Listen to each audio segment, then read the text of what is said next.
Hi all, I am currently in San Diego, California, and I have the opportunity to drive the 2025 Ford Maverick. Now the model behind me right now specifically is the Lobo, which is an all-new trim model for the 2025 model year. And it is more than just an appearance package. So what I'm going to do is I'm going to dig into the Lobo specifically a little bit and tell you what is new and different, but then we're going to talk about some of the new features that are on the 2025 Maverick just in general. We're going to tow a little bit, and yeah, we're going to take this Lobo on an autocross. Yeah, an autocross. You heard me. So then I will get into some of the things I like and the very few things that I don't like on this compact truck. My name is Jill Simonello with Pickup Truck Plus SUV Talk. Let's take a closer look at the 2025 Ford Maverick right now. All right, let's just start with a quick look of the exterior of the Lobo model. And the first thing you're going to notice is the grille treatment is certainly a little bit different. You have a blacked out grille. It kind of scoops forward, and you will notice this lower fascia is body colored rather than having like the gray plastic at the bottom. So it just looks a little bit more upscale and a lot nicer. You also have LED headlights, you have fog lamps, and then when you come around to the side, you can see you have a different set of wheels. I will say these wheels have proven to be a little bit controversial on this trip. I personally really like them, but my drive partner hates them. And I feel like there isn't really any in between. You either love them or you hate them. So comment below. Do you love them? Do you hate them? I like them. All right. The other thing that you may notice from the side profile is that the overall ride height has been lowered. It's about a half-inch lower in the front and about a little bit more than an inch in the back. Now, this specific model is called the Lobo, and for those of you who are global truck people, you may recognize that name from Mexico, where that is the F-150 name. I'm gonna have to ask somebody why they did that. I find that an interesting choice. Now, this is going to be a $37,000 truck. So a lot of what you see on here is going to be pretty up level, but it's standard. It is standard, and that includes the spray-in bed liner for the truck bed. So moving inside, you have a different treatment on the seats. So you have the kind of the synthetic leather seating surfaces. You have the grabber blue, and I think they're calling this electric lime, yellow stitching. And if you look closely at the texture of the synthetic leather, you can see it is graffiti inspired. It is a little bit speckled with like paint splats almost. And then you've got this stitching that also carries over into the stitching on the steering wheel. Now, new for all 2025 Ford Mavericks, you do have this larger 13.2 inch screen. So that is not just on the Lobo model, that is on all Mavericks. But what is standard on this that is not standard on all Mavericks is going to be this around view camera. And I've played around with it a little bit. I just say this is really, really clear and accurate and bright. So even in darker situations, it looks really bright. Ford has done a great job with this camera. I love 360 cameras.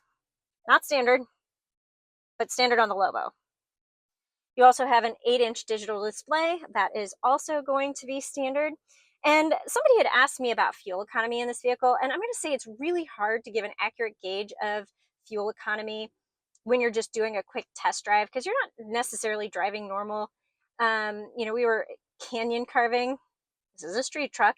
So when I pulled in here, this has been idling for a little bit, but when I pulled in here, we were a little more than 30 miles per gallon.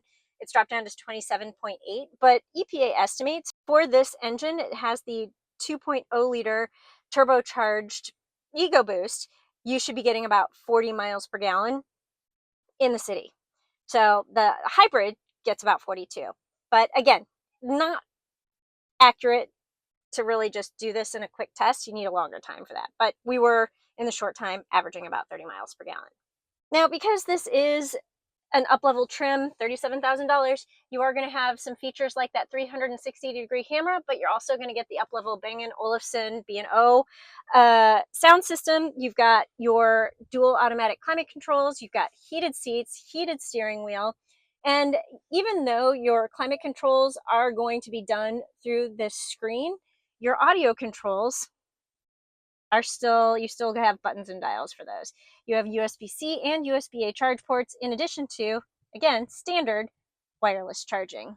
And one of the new features that they have added for this model year is Pro Trailer Assist. We are going to do a little demonstration. We're going to check that out in a little bit, but people actually tow with this.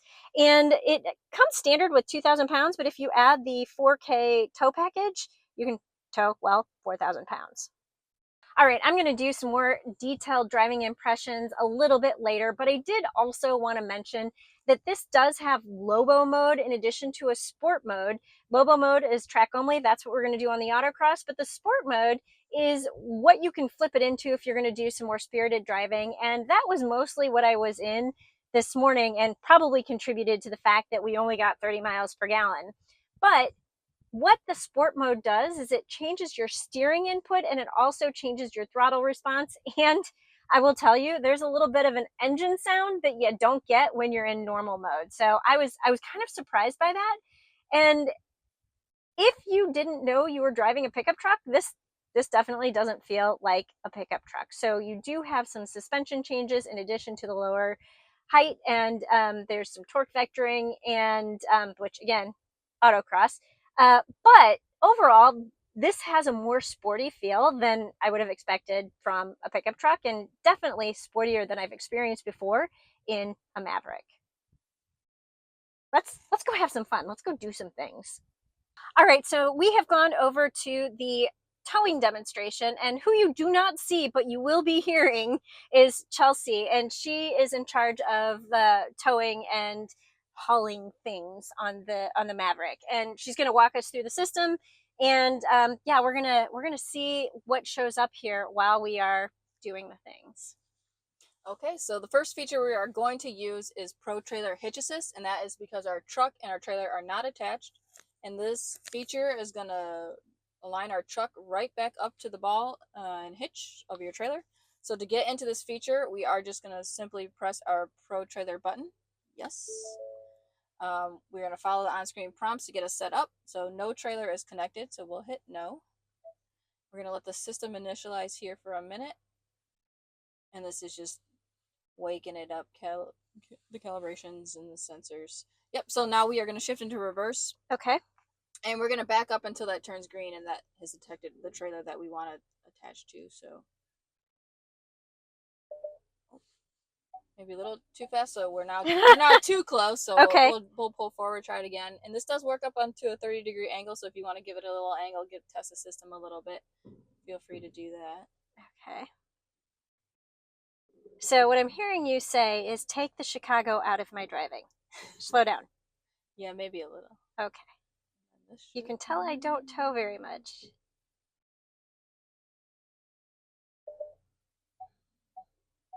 Maybe try a little angle. It could be the sun. Like, yeah, you can pull forward and go forward a little bit because now we're too close for the system. Yeah, there we go. So there we got it. So stop. It's now it is prompting us to shift to neutral. So we'll shift to neutral. And then the rest of the system is going to be hands and feet free. So we're just going to push and hold our Pro Trailer button and the truck will do the rest. Just literally take my foot off the brake and... Foot off the brake, foot off the gas, and push and hold.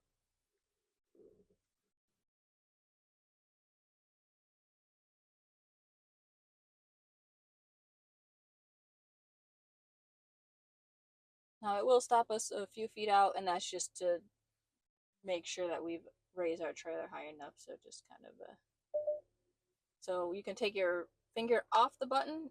You still do not need the brake or the gas, and it is appropriate because I've made sure ahead of time and have the trailer raised up high enough. And to continue the feature, we're just going to push and hold until the alignment's complete. A screen's going to pop up, and the truck is going to put itself in park and the parking brake on for you.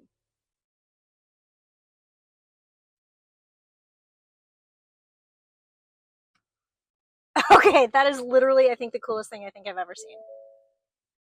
Yep, and then we can get out and go see how close it is. Okay, parking brake. It's already parked. The parking brake's on. So all we got to do is go check it. Awesome.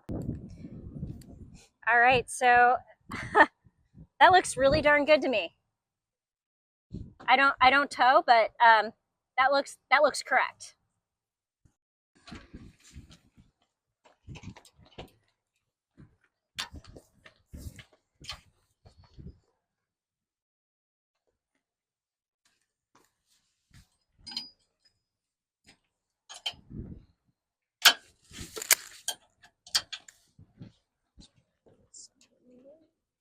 So the next feature we're going to go over is the Pro Trailer Backup Assist, and that's when our trailer is attached. And this is just going to help you back up the trailer. So for this, we've plugged in our 4-pin connector. So we'll select a trailer because we've already pre-done all the calibrations. If you haven't done all that, you can set up a new trailer profile up to 10. But you can select, go ahead, Lobo. It's pre-calibrated for this truck and trailer. So now that the trailer is active, we can confirm that as well. There's just, if you want to update the weight, you can change the weight to how much you've loaded your trailer to. But for the purposes, we're just in the parking lot. You can. Okay. So yeah, go ahead and change your weight. This is. Is it like? I mean, you're like, no, it is not 4,000 pounds. It's up. Yeah. Now this is a 2,000 towing on the hybrid here. So then we have our trailer length, width, height, and weight because this has navigation system here. Okay. So if you put in a route and your height's too high, it'll take you a different direction. Okay. Okay. So again, to get into our backup assist feature, we're just going to push our Pro Trailer button once. And this time it's detecting the trailer because it knows the trailer is attached. Okay. And you'll see that checkered sticker, and that's the pre-calibration setup process that we've already done for today. Okay. Trailer not detected. Maybe pull forward on a little bit of an angle and see if we can't get it to read that sticker. Sometimes the sunlight just ever so slightly usually gets it. A little bit of an angle if we can. Oh, see, there, got it. Okay. So now all we do to get into the feature is shift to reverse. Right. So this one, we will have to modulate our brake and our gas, but hands off the steering wheel. And this is as simple as whichever way you want the trailer to go, you turn the knob. So if we want the trailer to go left, turn the knob left, and you'll see the system counter steering. If you want the trailer to go right, we turn it right, and the truck will do the counter steering for you. Okay. So you can either, there's a simulated parking space set up back there with the cones, or you can just go straight down this aisle and play and try and keep the truck and trailer straight. Okay. There is also an additional screen. So you're in the 360 view now, the top-down view there. You have this view, and this is going to be your max angle limits. So it won't, because we've calibrated, it won't let you jackknife the trailer. So that's a bonus. And then we have our split view here. This just takes away the truck and the trailer, and you see what you see out of your side mirrors. Okay. Okay, so where am I going first? If you want to try the parking space, you can try that. Otherwise, we can just go straight back this aisle. It's kind of already trailers off to the right, so we can put our fingers on the knob, and then we probably want to get our trailer back a little bit left. So now you're already straight. So you can just play left and right and see how little of input you really need just to get that trailer to turn the direction you want it to go. So yeah, if you want to just keep backing it up straight down this aisleway, and then we can turn out the back into the open space. But yeah, if you don't put any inputs to the knob, you'll find that the truck and trailer will keep going back. Maybe turn to the right so we don't. Okay, and I'm like, where's? Yeah. I'm like, how far away is the barricade? No, we're good. We're good. We'll just go this direction, ever so slightly. And now that you can see that you're parallel to, say, the simulated space that you want. So if you let go of the knob, or just keep your hands in there, you'll just see that the truck and trailer will self-align itself. So we were a little bit off, but yeah, just give it a little tweak, and then you were back online. And then if there's 0 inputs, the truck and trailer is going to go back straight all day long. That is very impressive. And then you can play with it if you want to go right or left. But yeah, it'll just keep going straight and keep it aligned.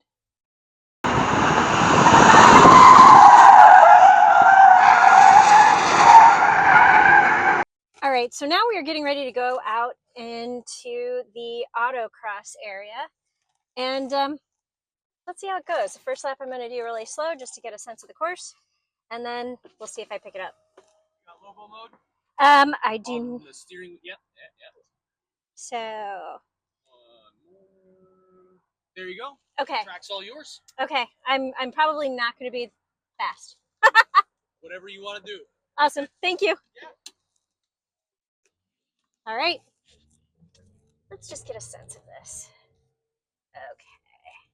It's really funny when they were going through, they're like, you'll probably see all of the black marks on the course. Slalom here, got it. Calling this the Chicago box. I joked and said, so that means you go through all of the cones, and they were like, nope. All right, so let's see if we can get a little more aggressive here. We are in Lobo mode, which is supposed to be only for a closed course. Oh, the steering is really pretty responsive here. Okay, that's kind of fun. And you can feel, definitely hear the engine a little bit more, and there is the throttle response is a little bit more aggressive. The steering is a little bit more precise as well. Okay, this is fun. A little bit drifty there.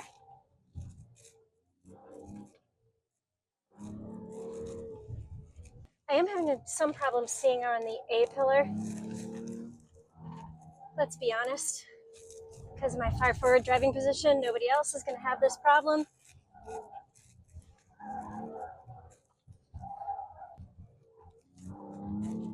You know what? I'm going to switch it over into sport mode and see what happens. Don't want to be in tow haul.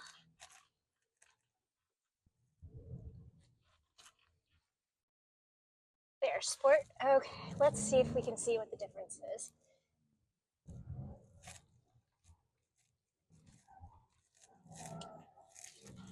Oh, the steering feels a lot more sloppy. Just being in, the Lobo mode makes everything a little bit tighter and more precise and more fun. All right, so just a little summary of what we did on the autocross. So we had some sharp turns, a slalom, and no real straightaways. But what I want to say is when you're in Lobo mode, everything just tightens up. The suspension, the steering, the throttle response, everything is just a little bit more precise and a lot quicker. That's going to be more your canyon carving than anything else. But, sporty on the highway, more spirited driving, but Lobo mode, that's supposed to be for closed course only, but yeah, it's a lot of fun. We've now got our hands on the hybrid version, so I just want to go over some exterior styling cues and check out the interior because this is also an XLT trim. And then I'm going to just dig a little bit into the things that I like and the things that I don't like on the Maverick. So first off, you can tell that the grille here is different on the XLT, and you have the black cladding at the bottom, the black body panels, which is different from the Lobo model. Now, one of the things Ford said that customers really wanted with the Ford Maverick is a little bit more differentiation between trims, and so that is something they've certainly brought into the lineup for the 2025 model year. So you can see the XLT badging here. And as you go around to the truck, you do have the spray and bed liner here, but I have to imagine that is probably an extra feature.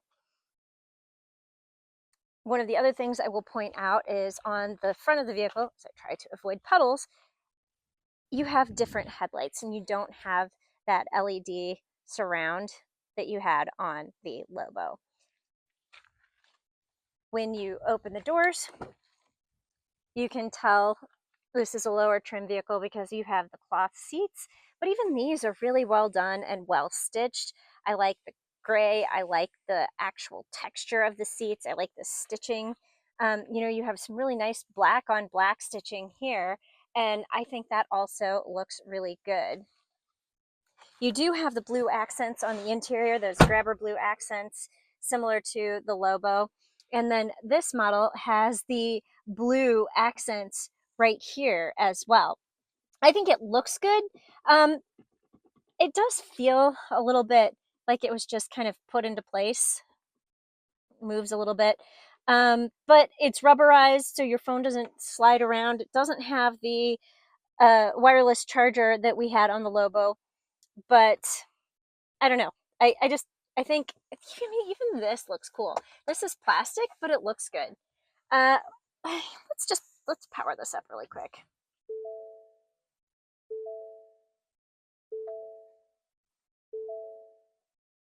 So even though this is a lower trim, you do have the 8-inch digital display. You have that large 13.2-inch display here, the touchscreen, but you don't have the navigation that you would have on the higher trim vehicle. You also don't have the around view camera, but this is a really good backup camera, and you do have the parking sensors and kind of like the visible to show when you are getting close to things. Now, in terms of what I like on the 2025 Ford Maverick, I mean, obviously I like the screen situation. And I will say, when you switch through the drive modes, you have some really nice graphics in the behind the wheel cluster. So I feel like they have done all of that really well. You can get the tow haul or the 4K tow package on every trim, which I think is really nice. And just because you get the tow package doesn't mean you get the Pro Trailer Assist functionality. They're independent of each other. So you could get the 4 tow package and the trailer assist. You can get the trailer assist without the 4K tow package. You can get the 4K tow package without the trailer assist. So there's a lot of options for people to customize the vehicle the way they would like to customize it, and I like that as well. So I like the material choices, I like the overall design, I like the door panel with the tall bottles. As I said when we first got into the vehicle, I like the seating surfaces. You have a really nice deep cubby right here. You have plenty of spaces to store things. I like the way this blue looks. These cup holders are they're on the meh list. I wouldn't say they're not on the do not like list, but they're, the bottles do move around a little bit. But for a bottle on the small side of things, I will say it did stay in pretty well when we were driving earlier. On the do not like list, I will say I'm not too much of a fan of the round gear shift. That is not. I mean, I like to rest my hand on something sometimes when I'm driving, especially if I have a long drive. And in the non-hybrid version, you have the auto stop start button, which is right here. So the auto stop start engine. And I didn't like the auto stop start in the Lobo. When the vehicle, like the engine powers down when you're at a stop sign or a stoplight, the HVAC system turns off. Now, when it's cloudy outside, it's not that big of a deal, but if the sun is beating down on you and the air conditioning shuts off, you're like, oh, water, this is really hot. So I ended up turning that off.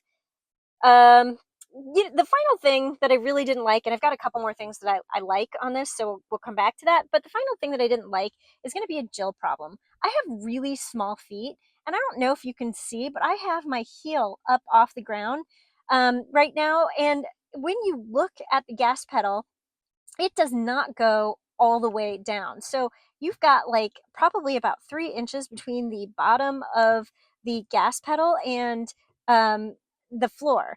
And what that means is I can't just rest my heel on the ground and do like the gas pedal thing. So I mean I can, but like I found like if you're really flooring it, like my foot kept slipping underneath the gas pedal. And so I had to raise my foot, and that's just kind of an uncomfortable, unsustainable position for your foot for a long period of time. But again, this is a Jill problem. So if you have feet that are larger than a size 5, you are not going to have that problem. Most people have feet larger than a size 5. All right, so one other thing I wanted to point out that I really like is the fact that you have heated seats and a heated steering wheel available on this lower level trim. So I mean, that's a really nice up level feature that, and by the way, like heated seats with cloth seats, huge fan of that. So, I mean, in terms of the things that I like and the things that I don't like, that's about what I have for you. This is just a really great truck with some really nice features and a really good price. Now that we have swapped into this XLT and the hybrid, yeah, I'm just going to jump into some driving impressions to close out this review. All right, to wrap up this review, we have now swapped into the hybrid version of the Maverick. So we've driven the Lobo and the Maverick. We've done some towing, we've done some autocross, and I have to say, overall, I'm really impressed with this little truck. It is mostly quiet. I mean, you have to remember this is a base truck, but you're going to get some road noise into the cabin, but it's mostly quiet and it is very comfortable. I really like the seats. I like my driving position, and I like just how it handles. The Lobo especially is super fun. I had it in sport mode when I was driving on the highway and on the twisty bits. Then we switched it into the Lobo mode, which is for closed courses only, when we were doing the autocross. And I could really see the difference between sport mode and Lobo mode in terms of responsiveness. I think this is a great truck from Ford. It is, as Ford likes to say, all the truck you need, or it's a truck for people that didn't realize they needed a truck. And over again, I will just tell you, I wouldn't realize I'm driving a truck unless I was looking behind me and saw the pickup bed. This drives much more like a car, and it is very user friendly. We will say that. So, in terms of first impressions of these two trucks, I like the technology. I like the wireless Apple CarPlay. I like the large screen. I don't like the auto stop start on the non-hybrid. That doesn't work very well. It turns off your HVAC. And Jill problem. I have problems getting my foot to not slide under the gas pedal because the gas pedal is kind of short. If I were going to summarize my day in the Ford Maverick Hybrid and Lobo, I'd say this is a fairly well-priced truck for most people, although it's a lot pricier than it was when it started. So, if you are looking for something on the smaller side of the spectrum that can still haul dirt and things like plywood, but you want to have a little more fun, look at the Lobo. If you need a little more fuel economy, 42 miles per gallon in the city, check out the hybrid with all-wheel drive. Yeah, that's what I have for you today in the 2025 Ford Maverick. Thanks for watching, and I will see you down the road.